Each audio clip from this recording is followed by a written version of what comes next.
Well, I wasn't sure what the timer was going to do, so that's what happened. It's fine.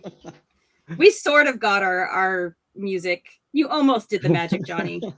That was an amazing musical intro. I don't think I've heard that recently. Right. I think we've only had it for 2 episodes. No. Okay. So a couple episodes, we had some other Red Hat folks come on to talk about. This was the Project Hummingbird episode, right? Mm-hmm. Yeah. And apparently they had one of the, I think his name is Benjamin. Ben. I'm so bad at names. I really need to not be bad at names. It's Ben.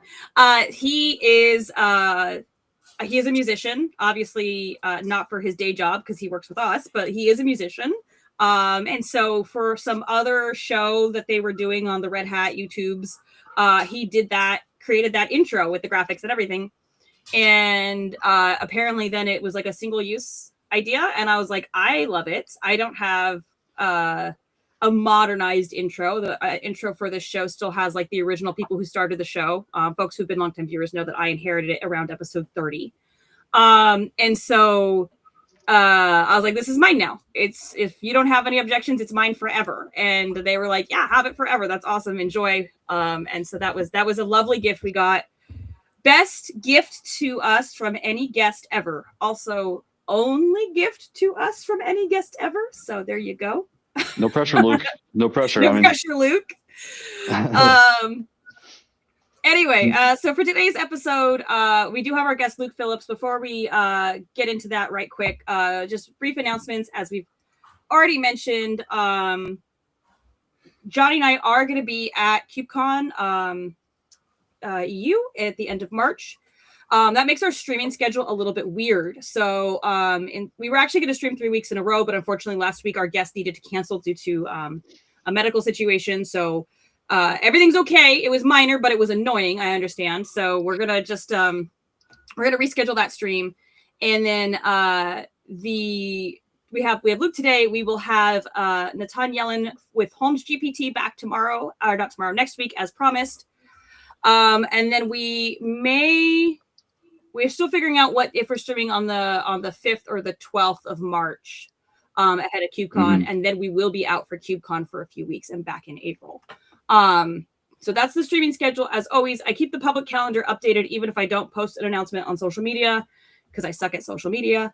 So that's that. Other announcements, very minor announcement, is the AI Ops book I've been talking about throughout this year that I signed myself up for last summer. Is all of the first drafts have been submitted. We're trying to have it actually released and available come KubeCon.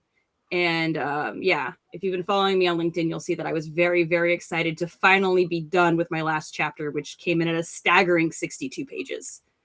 Don't worry, the editor already figured out how to trim it down to a reasonable number. So it's much better now. And 62 pages is a very long chapter for a tech book. So I'm really thankful to our editors and my publisher at Pact for that. They're very, very great.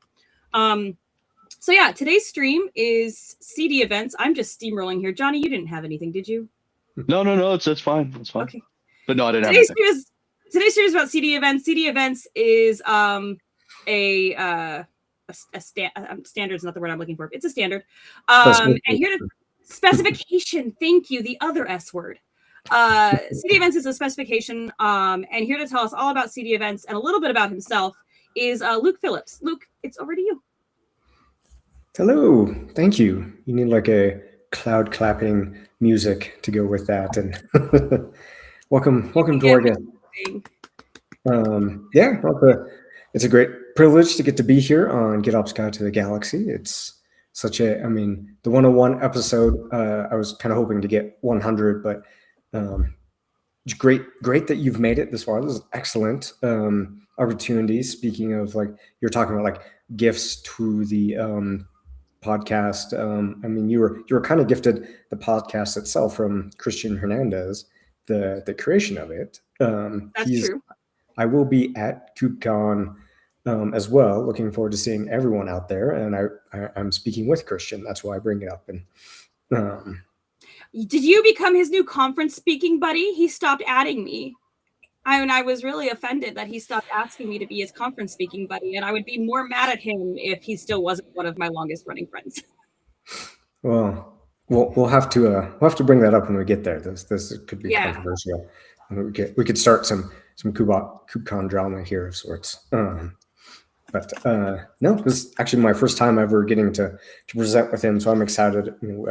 Likewise, we've been friends in the open source community for a while, working on a lot of Argo things. So like some of my own background, you will find me in a lot of ArgoCon talks, kind of a Argo super user. I've made a few small commits, things here and there. I wouldn't call myself a maintainer of it, but like talking about it. Have really enjoyed using the tool, as well as like GitOps and just kind of the whole ecosystem around that. I work today as a principal engineer at a large financial services company. I can't really tell you who they are, but everyone uses them. And beyond that, a long storied career of working in media companies before this, and then a whole bunch of telecom companies before that as well. So that's kind of giving away a little bit of what Christian and I are going to talk about now that Christian has kind of moved on to networking. And I have a lot of like telecom background as well. So our talk will be a little bit of, some of our Argo experiences, but with a networking mindset to it. I'm actually really looking forward to that because, it is one of those things with networking. I always tell people networking is my worst subject because I used to know a lot about it. I know nothing about it anymore. It's one of those things where your network, like that being correct is so it's so critical and so at so many different levels of like getting it in like so that you have all your permissions and your routing and everything correct is one thing, but also your overall network health adds an entire separate layer. And the number of times I've seen issues that it's like, oh, actually everything is falling over because there's a problem at the networking layer. And it doesn't immediately look like a problem at the networking layer. You have to kind of go through the process of finding it. That the number of times I have experienced that, I could write a whole additional book on. Now that you finish this book, we can look at the next chance. God, no more. Quote me on that. I'm not writing another one. And if you find me writing another one, take me outside and shake me.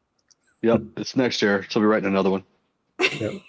Are you the sole author of this new book, or? No, thank God. If I ever do it alone, really take me outside and shake me. I convinced Andy Grabner to reprise his role as co-author. I couldn't convince Max. Max was like, no, one was enough. Thank you. And so I have another colleague of mine. His name is Robert Reitai, and he actually used to work at Red Hat, and then also worked at a very large financial services company, and now works at another smaller company. He and I were SREs together. He's also been a director of engineering, a software engineer, etc. So he brings a really cool. If you read the first book, we had this fictitious company idea, and we came up with that late into the writing process. And this time we baked it in from the beginning. So we take our theory and our tech examples and we apply it to a business lens in dedicated chapters for this fictitious company. That's a little spoiler for you. So we hope that storytelling helps folks understand how to use the information we're giving them. It's kind of that's like how the Phoenix Project and those similar kind of books operate. Yes. Yeah, it's no original ideas here, just pilfering really good ones. Yeah, no, it's great to build off of those experiences for sure. And we could totally use that as the lead in to a good idea like cloud events. Maybe we build a sophisticated or an opinionated, narrow set of cloud events, and we'll call that CDEvents. And that's why we're here today to talk. And that's perhaps the topic at hand. I guess the question, like, why? I should give a little more background. Like, why did I find CDEvents? So I'm not the maintainer of CDEvents. I've not come up with that. I'm not maintaining this.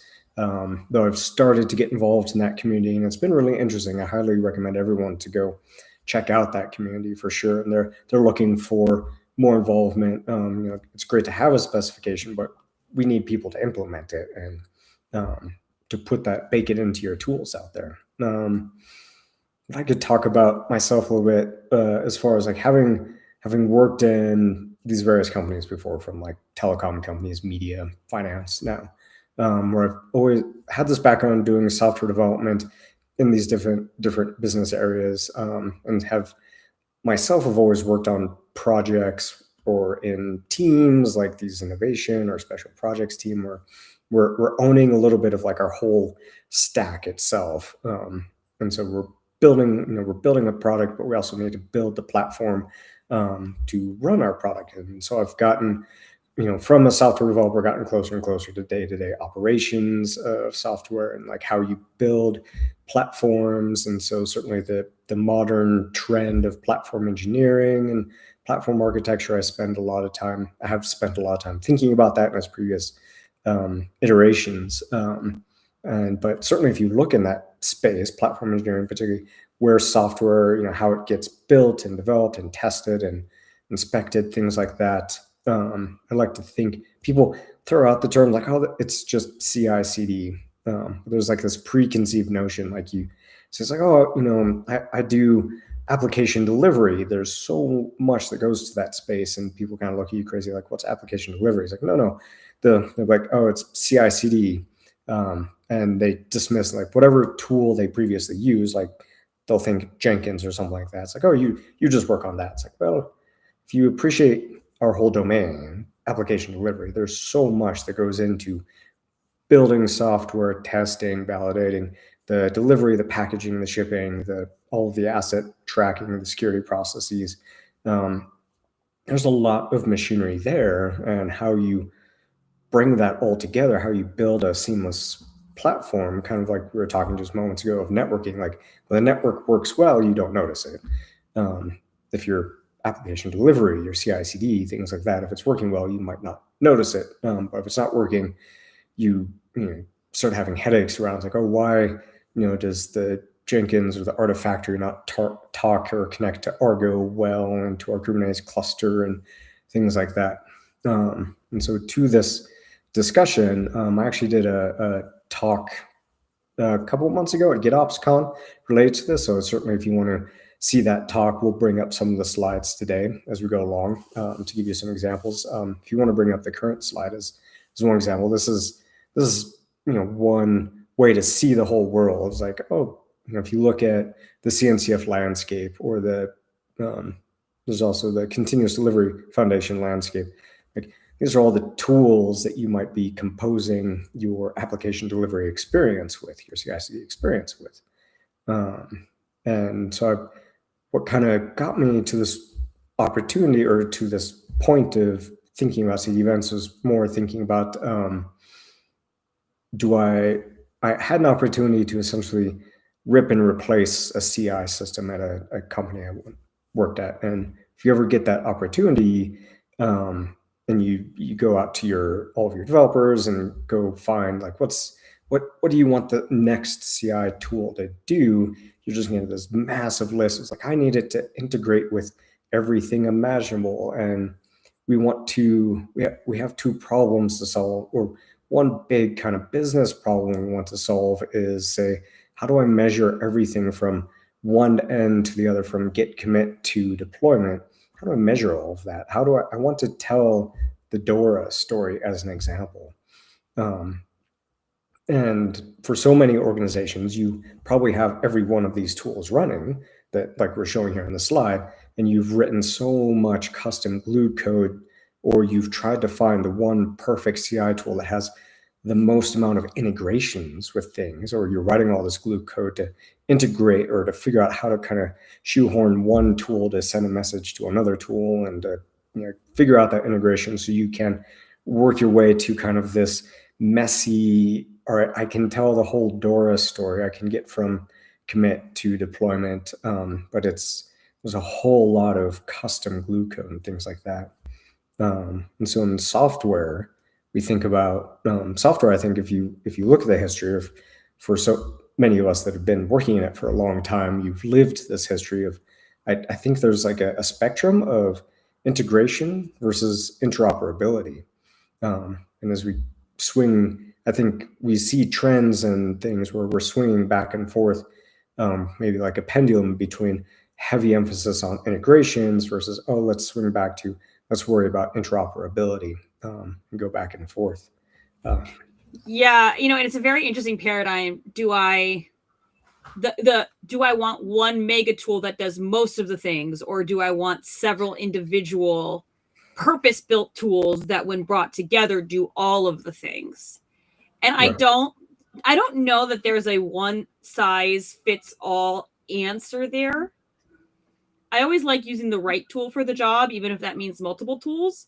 But then you have a problem of like, what does the interface look like, right? Which is like when we talk about an IDP, you can get a portal like Backstage, but technically speaking, you could put together all the same components without the unified portal and get a lot of the same impact. Not all of it, because of course they have like a software catalog and plugins and a bunch of other things that they provide. It's a different story, but right. It's and I came from the days of stringing together the tools through various things and then trying to figure out how to force it to emit a metric or something useful so that I didn't have to go 10 miles deep to figure out what went wrong.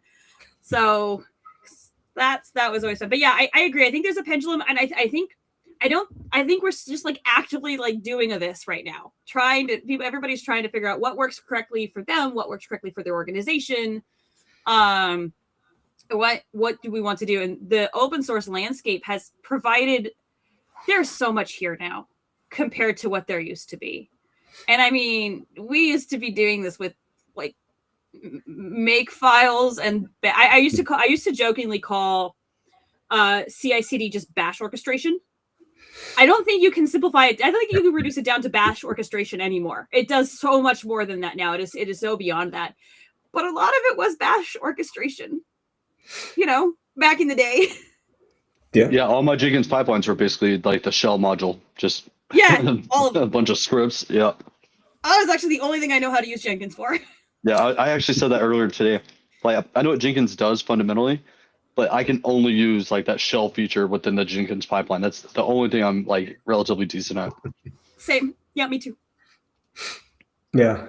And there's like taking software history as an example of there's this swinging back and forth pendulum, but maybe it's like a spiral or something like that, where we're actually ratcheting up into higher layers and higher capabilities as we go back and forth, where we had like, long time ago, it was all mainframes, and let's get everything onto this kind of vertical integrated thing there. And then, then we could break it apart. We had the internet, we had TCP/IP, things like that. We could start interoperability. We can break that apart, and then back to bringing it all together again with your Oracle systems, your SAP, things like that.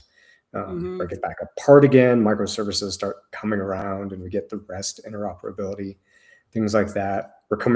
We've been bringing everything back together in our cloud platforms. We're all leaning into a specific integration, a specific API, whether it's AWS, Azure, GitHub Actions. But maybe today we can spread back out to this interoperability. So not only CDEvents is one example. OpenTelemetry could be another good example of being able to do more interoperability instead of trying to integrate all to one particular product. The developments in the WebAssembly space, WASI, that interoperability standard is becoming really interesting.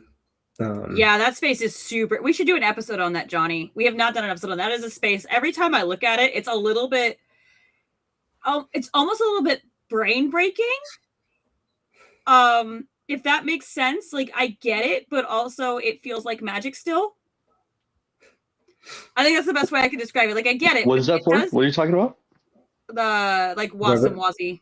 Oh, okay, yeah. I did a talk on that like a year and a half ago or something. So we can go back. Bring you back in a few weeks. Right. Perfect. Right. We'll do this again. I've part of my history of talks. I've always really enjoyed the opportunity to like, let's do GitOps, and what other domain issues do we have? Like GitOps with WebAssembly and GitOps with security. I've done that, or now I'm doing networking. whole purpose of this stream is to Yeah. like practical implementations and utilizations of GitOps. Sorry, this is a very interesting comment. There's a repo named Potato Head that helps you test delivery tools to figure out the differences between them and what fits your needs. This is an amazing tip. I did not know that. I'm going to go look for it, and then I will put a link in the chat unless you beat me to it. Thank you for that. That is so cool. Yeah. Potato Head, not Potato Head. Potato Head. Don't ask a dyslexic person to read. Potato Head, yes. Big question though, does Potato Head emit events and messages? Or are we integrating to that and that's just going to get me to another tool or something? Yeah. So continuing on, so like I had this opportunity to replace CI, rethink some of our CD, but also and looking at that problem space for my organization, like, oh, it's not, I don't just want to replace the CI tools. Like I want to tell the Dora story again. I want to be able to kind of easily track everything from one end to the other. So deliver, not just deliver tool functionality, but business value and things like that. And so it's kind of like trying not to find the one perfect product I could buy that integrated with everything, but realizing, oh, what if I took an interoperability approach? And that I kind of stumbled my way into discovering CDEvents. And so CDEvents itself is a specification. See if I might have get into the slides a little bit here. Yes, common specification. It defines the events that they define. These are opinionated cloud events, essentially. So opinionated on how you might define a continuous integration, delivery, operation, testing events, things like that. The specification itself, tool agnostic, in CDF as the parent, and again, just kind of the shared language. Right. And I think this is really important because there's in the observability space, you have an issue of data normalization, right? You have different data coming from different places and it all looks different. How do you normalize it? So that is like, that's the problem that this like really solves. And it is a very annoying problem because just the mental overhead of deciding how to normalize it and then implementing the normalization, having a standard reduces that cognitive load. Yeah, exactly. This hopefully is something then, across the open source community, we can all kind of iterate on and come up with these standards and work on that. This is an actual example of a message. As we're flipping through slides here, where it's talking about a context, a subject. There's also custom data where you're kind of talking about what happened, and usually custom data where you'll put in tool-specific data. What did, tell me about this Argo CD synchronization, or tell me about this Flux deployment, or this CI build, things like that. And since this is the GitOps guide, specifically what I think is most interesting out of all of the type of events, your integration, your continuous deployment, your continuous operations. So again, using Argo CD as an example, did I deploy an application, synchronize the application, continuously synchronize it? Has there been a out of sync issue? Has there been an Argo degradation? And it's interesting, I'm spitting out all these vocabulary that's Argo specific. The synchronization is Argo specific. The degradation of health, things like that. Those are Argo terms, not say like service deployed, service healthy, things like that. That might be CDEvents. This is kind of my dream vision of sorts for the next platform that I might build if it was fully CDEvents capable, being able to start off with this Dora event start and tell the whole Dora story all the way through. And all these events, these are all specific examples of real CDEvents of like, the developer creates something, makes a commit, you have branch created, branch initial commit, pipeline runs, your CI pipelines finished, you're stepping, I'm not specifying any specific tool here, any CI tool or build tool, deploy tools. it's nice that we can talk through this whole software experience without, saying, oh, this has to be Argo, or this has to be Jenkins or Tecton or things like that. If I can get Argo to emit a service deployed, here's a GitOps moment kind of thing. And then whether there's an incident, have Argo emit an incident, detect it, or have Argo emit service rollback or something else like that. You get the parts of GitOps coming, visible in CDEvents, where it's again kind of this standard structure that helps you kind of see what's going on with your whole platform, and it's not going to be dictated on what is your Argo CD architecture. That's always a great debate of, is it hub and spoke, is it many instances of Argo? Hopefully this kind of frees you into say, hey, yeah, I can deploy as many instances of Argo CD as I want, and they're all going to emit, ideally emit these events, and I can build common dashboards that tell me about the whole story of things instead of going to each Argo instance, looking at its UI, trying to track what's happening.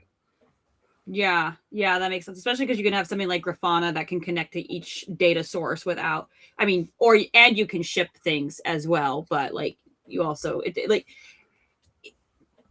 because of data sovereignty and the requirements for regional boundaries, you might want to connect out to individuals as opposed to centralizing and depending on what's in there. Right. Yeah. That's great discussion on like what's going to go into your message, where it's like, oh, can, operational data, metadata of your operations, can that all come back to home base? So unfortunately, I have seen implementations where the namespace and or the pod name is PII. Oh. It'll be like so-and-so's something or such and such, tenant, blah, blah, it's overly descriptive and not abstracted in any way. So like, I have unfortunately seen it where it's like, oh, that is this person's name. I don't want that. We do have to know the name. We do have to know the pod name in order to know what's going on. But this is this person's name. I have, unfortunately, it's been a long time since I have seen it, but I have seen it in production systems. We do still see it in, obviously in dev systems and so forth all the time, because you need to know who owns the thing. And so because we're all too lazy to label and annotate, we just call it Hillary's pod or whatever we're doing. I'm not going to pretend like I'm not guilty of this. But sometimes that, and even employee PII, even if it is internal, it's employee only, you still have to take care of it exactly as if it was customer PII. So yeah, it gets dicey. It gets tricky. Yeah, no, it's that can be a whole nother episode of. It could be a whole other episode of why compliance is your worst nightmare if you don't center it from your design. Yep. Yeah. I could write a book. Hey, we're figuring out the next 2 or 3 already. Let me jump through some of these. Finally, to my problem of solving was like wanting to change vendor tools, things like that, that there's a certain, in your existing application delivery, your existing CI/CD, usually, the swapping of tools usually is a monumental task that you just kind of don't do, and you just perpetuate, keeping some old system that shouldn't be running any longer, going. Hopefully this makes that switch a lot more approachable. That it's like, oh, your business data tracking of things doesn't really change, and it's maybe hopefully a little easier to swap out tools, things like that. What else is out there? Who is using CDEvents today? There are a variety of tools out there already that have done implementations of this. Jenkins has this, Tecton, Spinnaker, Harbor, Flux. I think Flux has a receiver. I don't think it's sending it. And I had put together an Argo CD proposal on how to have Argo put together a proposal on how Argo CD events map to CDEvents. So there are tools out there. There are ways to see that capability. Some of the companies I've seen, like these are all the big contributors to CDEvents right now, from Apple, IBM, etc. But You just skipped right over the Red Hat there. You were just like, it was too obvious. Do you know who's the Red Hat committer? I actually don't know who the Red Hat committer. I probably know them, but I actually don't know who the Red Hat committer is. And I'm typically confused of like, this person is like, were they Red Hat? Did they go to IBM? Have they gone back and forth? They go back and forth a lot. That does happen. Yeah, it does happen. People, the walls have holes. Yeah. We can get into a little bit of examples in this talk I was giving before. Was like, what are some possible situations? You have a tool sending CDEvents. You have a tool in your enterprise. You might have your tool admitting to a event manager bus system like that. That's eventually to some tool that's receiving CDEvents. Your tool might react to CDEvent messages. You might do both. So like to think through the whole life cycle of a deployment or something like that, or doing like a database upgrade where some event happens, or after a schema update has happened, Argo subscribes the event and launches this, triggers a synchronization in Argo right at that moment. That kicks off jobs that do testing, things like that, and emits events based off of what happened there. I am not going to show my actual demo environment now, but I do have there's in the link below here actually that you can see there if you want to try this out at home.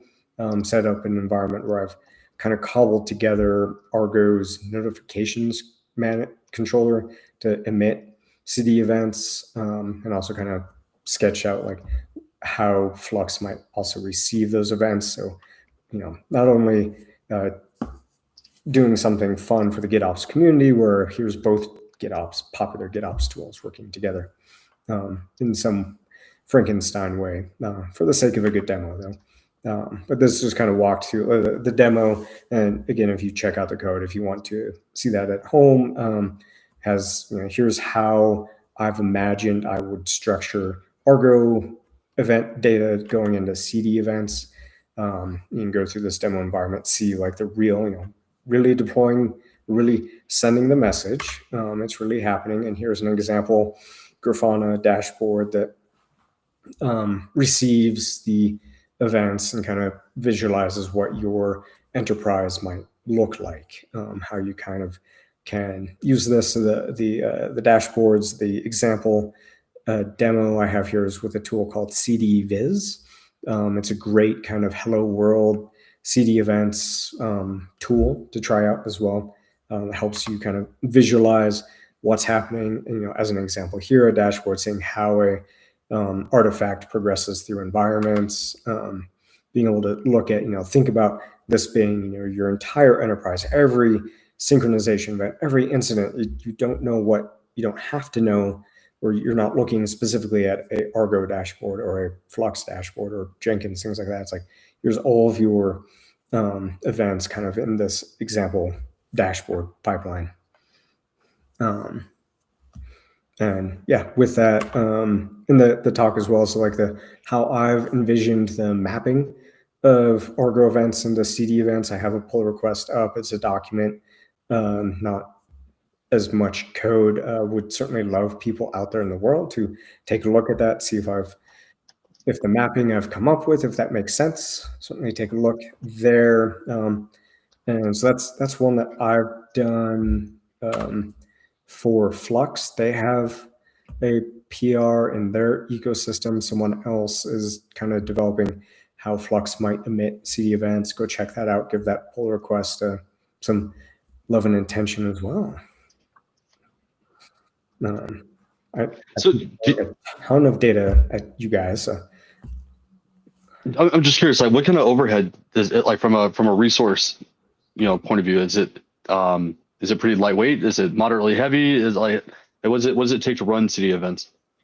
Again, you're not running CDEvents. It's whatever event or however you're handling messaging, eventing, telemetry in your existing tool. If you're in Flux or if you're in Argo, if you're in Jenkins, Tecton, Spinnaker. So there, it's going to be, I hope it's, one quick process thread, like really quick saying, I've got this data, shove it into a message and emit that message. So whatever the overhead is to emit that message, and certainly how you want to do that communication. If it is if you need to if you have a driver or something like that that's connecting to a Kafka or some other message system, or if you're making just a REST HTTP post to an endpoint or things like that. So whatever it takes to just do that message transaction. Oh, okay. Gotcha. Thank you. Yeah. Yeah, I would say, I think at the worst, if you're working with something that doesn't emit to the specification, and you don't have the ability to use a plugin or build and use a plugin, you may be talking about just adding a layer of middleware as a simple service that just does the data translation into the specification. It shouldn't be, I mean, I can't sit here and napkin math exactly for you how much that would be in terms of everything else, but it wouldn't be that wouldn't be the worst little service to have to run. Somebody smarter than me can probably napkin math the exact resource utilization that would have to be for, like, something else, but we'd have to actually design it to even begin that napkin math. And this is not that call. This is not, we are not doing, I sat the Google interview once. I had to do that. Oh man, that is hard. That is difficult. They set you up to be able to actually approach the math, though, by giving you like basic starting pieces. But God, I hate math. And of course, here's the obligatory. Well, Johnny, just run an AI agent and have it do it for you. Those don't do math either. They do, but also they don't. This is really fun because they do math, right? They do math because they are trying to determine the most statistically likely thing to come next, right? And so like the fun one of, like, you ask the model like how many R's are in the word strawberry and they get stuck. And you can make that prompt better, but one of the reasons why it can get stuck is if I grammatically ask it, if perfect grammatically correct English, ask it how many R's, and I use capital R for the letter, which you would do in English, are in the word strawberry. Some of the models have trouble understanding that capital R and lowercase r are the same, because mathematically in like computer language, they're different. Right.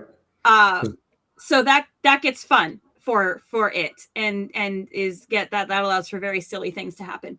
But yeah, that was my obligatory AI plug for the day. Speaking of, was it interoperability versus integration? Why something, an explosion of interoperability would be like MCP. Whereas like at first, over a year ago, when we're all trying to come up, you saw a proliferation of integration products, and then like MCP is like, oh, we need to shift that way. Also, skills now, like Claude and some others, have a concept of skills marketplaces, which are not quite MCP servers.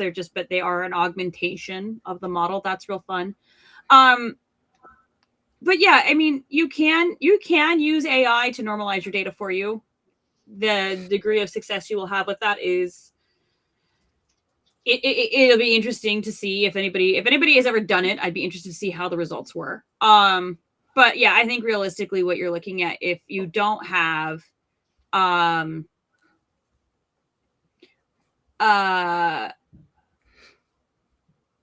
have we all heard about the government? I did hear about that from, was it Stephen Colbert or Jimmy Kimmel? I was watching one of those and they talked about that. The U.S. government is interested in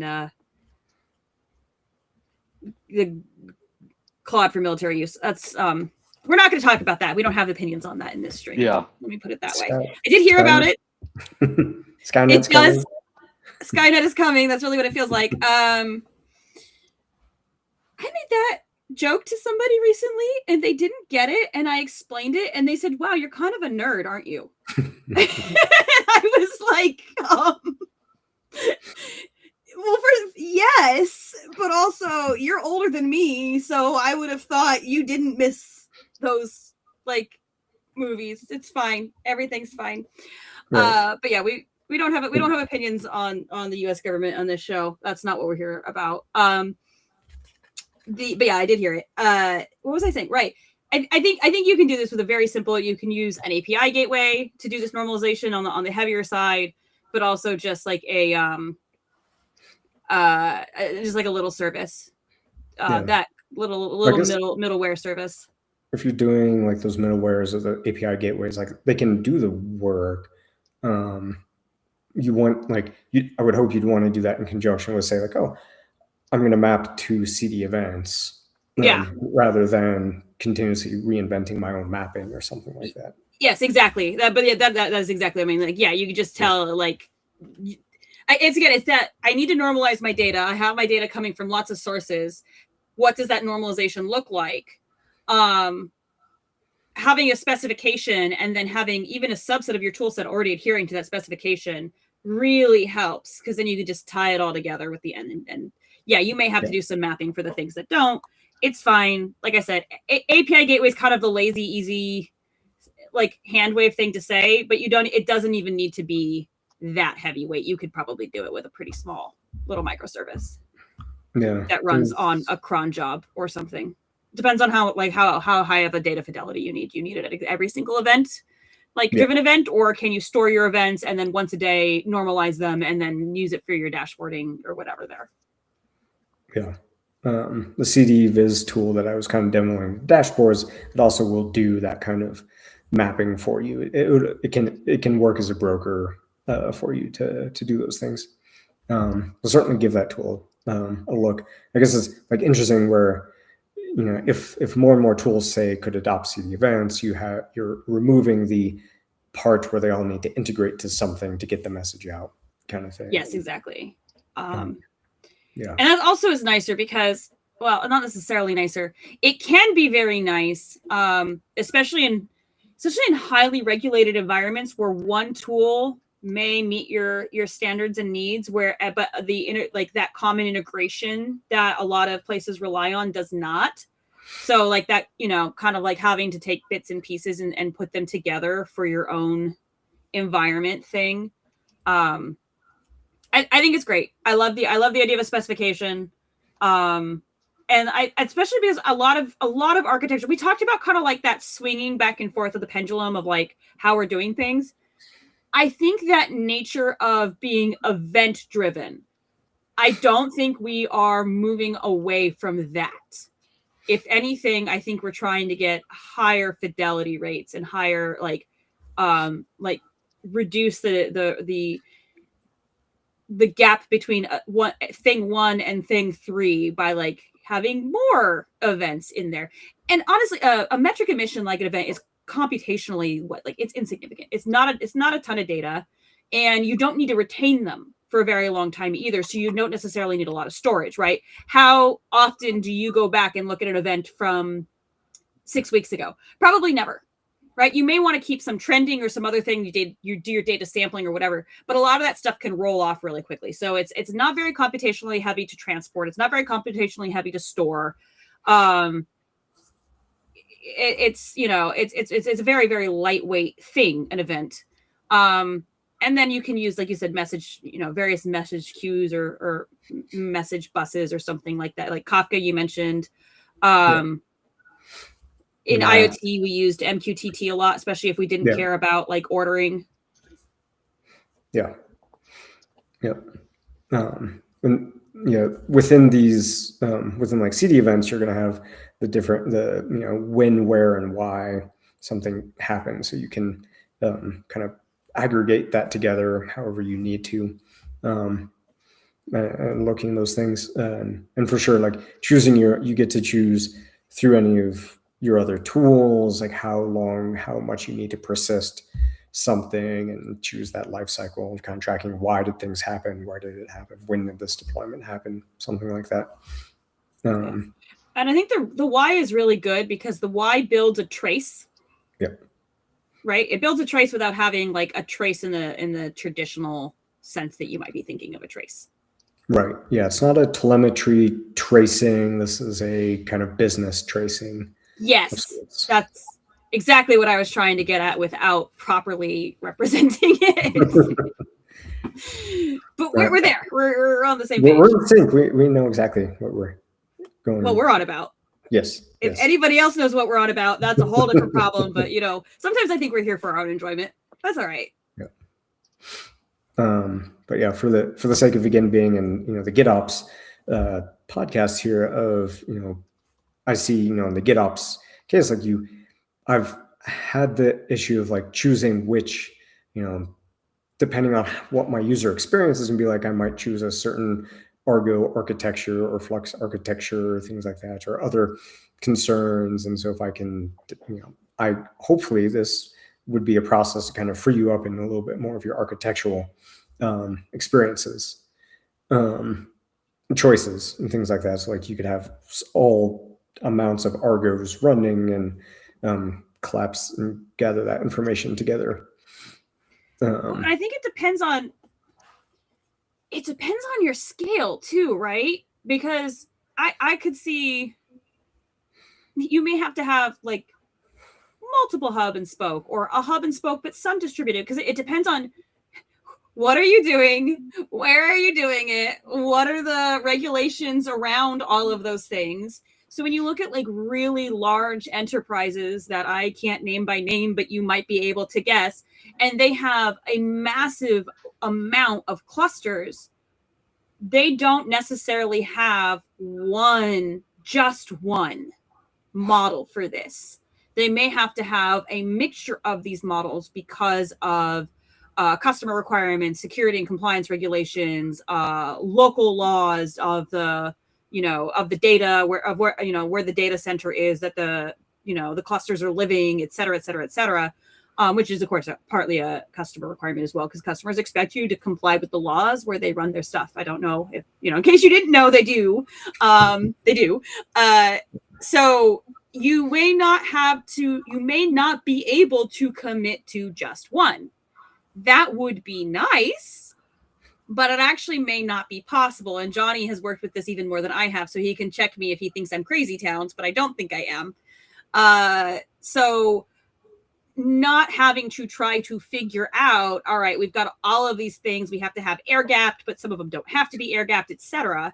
A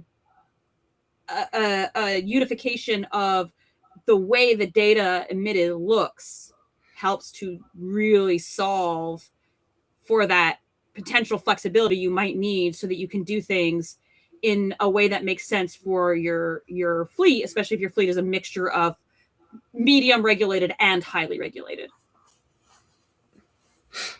Yeah. Not that I have any direct experience with that. Not even regulation. I've experienced, I think we all live these experiences in just any large enough enterprise where, given the right, whatever the size is, it's some tipping point that you don't have one CI system, you don't have one CD system, you don't have one Artifactory or something like that. Your one company will have multiple CIs and other tools and things like that, kind of going back to our first slide of sorts. And so you have these, whether it's a regulation or if it's like a organization based off of Conway's law, those challenges, where it's like, these specifications allow us to hopefully perhaps communicate and have a better idea of our whole enterprise and what's going on. Yeah, without sacrificing either the autonomy that you want, because that level of autonomy to design your own CI/CD systems that work for your little business pillar helps to actually let that team who's doing it like accelerate. There's nothing worse for, we actually talked about this in the platform engineering book. Max, I think, specifically covered it. There's really not anything worse for developer productivity than trying to force them into tools that they like almost work against them as they're trying to use it, right? It's not natural for their data, for their like the way they've been doing things. It doesn't provide the right value. It's not really meeting their needs, so they're having to hack around it or work around it. There's not really anything worse you could do to your dev team to make them less effective than that. So giving that autonomy still allows for them to spend their time in a, like, you still probably want an IDP within a pillar, right? If you have like a bunch of teams working on the same product, you probably want an IDP there. But if you have multiple product streams, you don't necessarily want IDP for all those product streams. That may not actually make sense. May make sense, may not make sense. This is an individualized situation. But at the end of the day, is you do need that, not maybe the product manager for this product or the product manager for this project, but like the, executive they report to needs some way of understanding things. You have to be able to understand. At the end of the day, a lot of it's amazing how much telemetry data is so relevant to making good business. Like good business decisions should be data driven. So you have to surface that so that you can get good business decisions. At the end of the day, it's all a business decision. Like, what kind of AI agents should you adopt in your development flows and things like that? It's like, can you really measure your developer productivity and what's changing with the introduction of different tools and things like that? If you don't know that, or you're just kind of making it up as you go. And is a number that is high or bad? It may not be, right? So we talked about pipeline earlier and like pipeline start and stop. If the length of time a pipeline takes to run doubles, that might be bad. But we may have also made our pipeline actually do things that are important earlier in our development processes, making the run take longer, but we got that time back on the other end. So, right, you need to know the metrics, but you also have to have some way of coloring the metrics. So you have to turn that data into information at some point. But it's, again, so much easier to turn data into information when you have like one way your data looks. You know how to expect the data to look. That's a lot easier to figure out. Yeah, and there's kind of taking this idea a little bit more. Some of the other discussions I've had in other organizations over the last year where they've had when they're, say, adopting AI tools in their development flows and such, where it's and what I see as another good use case in CDEvents, where classically we might have had, like, I might make one pull request and I might have one CI pipeline kick off, and I have that one pipeline and I watch it and I see it happen. Or for any large enough organization where it's like, oh, we're going to start kicking off a few more CI pipelines, and it's you're not you don't need to babysit one pipeline as much. Or like in some AI flows where people I've seen, like, oh, I've asked my AI agent, like, develop 4 possible solutions to this problem, make 4 pull requests. Let's see what pops out the other side of the CI out of those 4, which one, passes all the tests or something like that. And so if people are constantly iterating on opening many, many creations of pipelines, collapsing them, opening more, as you have just all these pipelines kicking off all the time, being able to gather, again, what is happening, from like Adora metrics and other specific metrics, being able to track the whole story here and what's changing. I think that's part of, I think, some of the use cases and needs for like a CDEvents capability in all of our tools. Yeah, agreed. It'll be very interesting to see. And then we also, like I said, I think I mentioned this, maybe I mentioned it at the beginning of the show, or maybe I mentioned it when we were talking pre-show, right? The introduction of AI, like the computational models are not like changing super much in terms of like what are best practices, what are the patterns for implementation, what works, what doesn't work.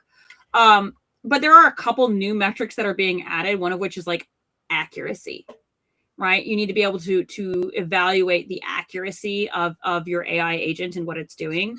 I did a ton of research into this topic, and there are different scores and so forth. You can actually like score your model, but a bad score doesn't necessarily mean a bad response.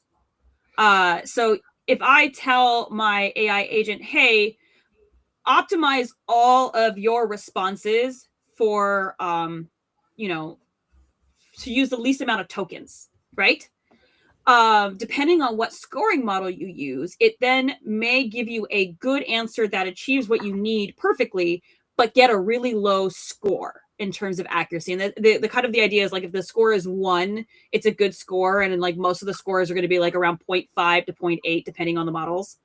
And so if you know the one thing that is like accuracy, you can calculate it mathematically through various scoring options, and there's a few, but it's also still subjective.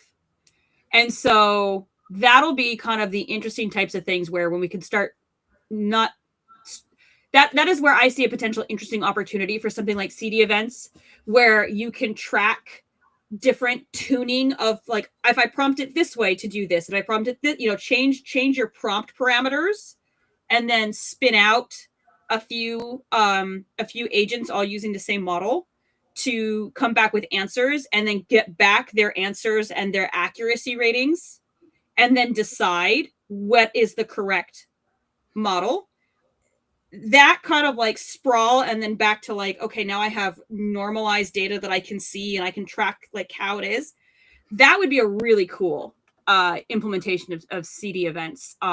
In that would like kind of slide nicely into all this exact workflow. Not that I've been thinking very deeply about this topic lately at all.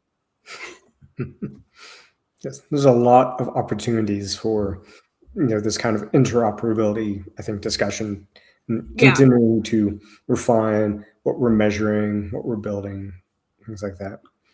Agreed. And there's so many opportunities, we don't even have the time to talk about them all because we are at the top of the hour. I'll leave you with some links here at the end. See if I can find them. I love your mechanical keyboard. Click, click, yes. click. Click. I used to not have one, and then I turned 30 and I got one, and I was like, oh, that's what happens when you turn 30. You become a mechanical keyboard person. And is yours in like 2 halves? I do have one of those. I actually specifically got it. I haven't been using it right now because it has a different layout. I got a Keyboardio specifically because after my shoulder surgery, I couldn't bring my arm in for typing. I needed to keep it like this, and I actually had to keep it in a sling while typing, even after I was out of the sling the rest of the time, because just like the weight of your arm just hanging can stretch out all of the things that they had just had to fix. So yes, I do have one, and it's different and it's interesting, but it's also RGB, and it has like a nice wood grain. It's very pretty. It was a $300 investment, and I love it. And it's actually set up to, this is my work rig setup, and then if I turn this way, I have a personal rig, and it's on my personal rig setup. So that's where I use it today. And it has replaceable keycaps, and it's totally programmable, and you can give it short keys and all this other stuff. It was really a fun investment. I had a lot of fun. I spent more time setting it up than actually using it, because I almost never now try not to be on my computer too much when I'm not, making myself crazy. But yeah, no, super cool. Really, really fun. Highly recommend. 10 of 10. Get the split mechanical keyboard with the little angle up. So ergonomical. Very good for you. All of these things you must do after you turn 30. That's the moral of the story. And after you turn 30, adopt CDEvents and put it into your tools. And I would hope that you can do that one even before you turn 30. But yes, at about 30, you should have. All right, Luke, thank you so much for coming on. I was not joking about having you come back. We will definitely discuss that. We are streaming next week. We will be talking about Holmes GPT. We've covered this on the stream before, but it's come a long way since then. So we're going to get to hear about the latest and greatest there. Same time? Yes. Check the public calendar. I forgot. I think we actually moved it up half an hour earlier, but I don't remember for sure. Or half an hour later. Check the public calendar. I do have the calendar up to date. But overall, same time, same place. Johnny won't be here, so I'll have to figure out how to do the introduction stuff all by myself again. And we'll see how that goes. It's going to be amazing. It's going to be great. Until then, as always, choose your technical debt wisely, and we'll see you next time. Thank you all. See you all at KubeCon. See ya. Yep, bye.